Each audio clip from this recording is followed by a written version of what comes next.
Maisha ni safari ya ajabu, lakini mara nyingi tunasahau kuyathamini.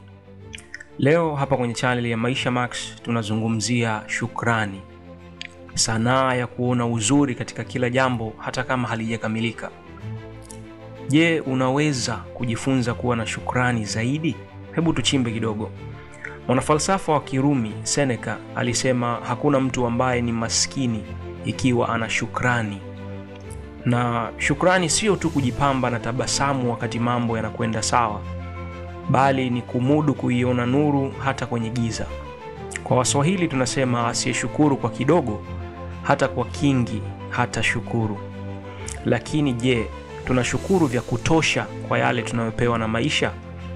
Kufikiri kuhusu shukrani ni kama kufungua dirisha katika akili yako.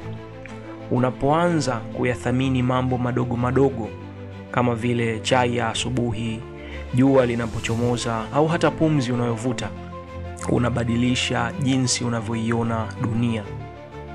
Katika maisha ya kila siku ya Kiafrika, kushukuru inaweza kuwa changamoto. Bei ya unga inapopanda, barabarani unapokutana na foleni, au unapokosa kazi, ni rahisi sana kulalamika.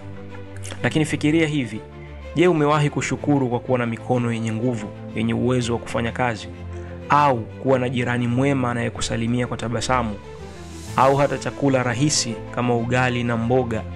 Hiki sio tu chakula, hii ni zawadi ya maisha. Sanaa ya kuwa mtu aliyejawa na shukrani inatufundisha kupokea kila kitu kwa moyo ulio wazi. Hata kwenye shida na taabu kuna kitu cha kushukuru. Huenda utapata somo, au utapata nguvu mpya, au hata nafasi ya kuanza upya. Ili kuwa na shukrani zaidi, jaribu mambo haya matatu rahisi. 1, andika. Kila jioni andika mambo matatu uliyoshukuru kwa siku hiyo. Hata kama ni kitu kidogo, kama kukaa na bibi yako mkicheka, mkipiga story na kadhalika. 2, sema asante kwa mtu yeyote ambaye ameifanya siku yako iwe bora zaidi. Iwe ni dereva wa daladala au mama yako nyumbani.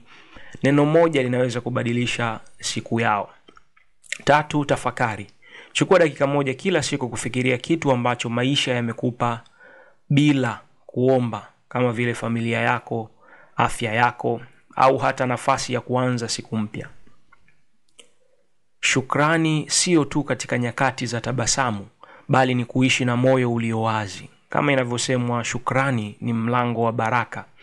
Anza leo na utaona jinsi maisha yanavyokuwa mepesi zaidi.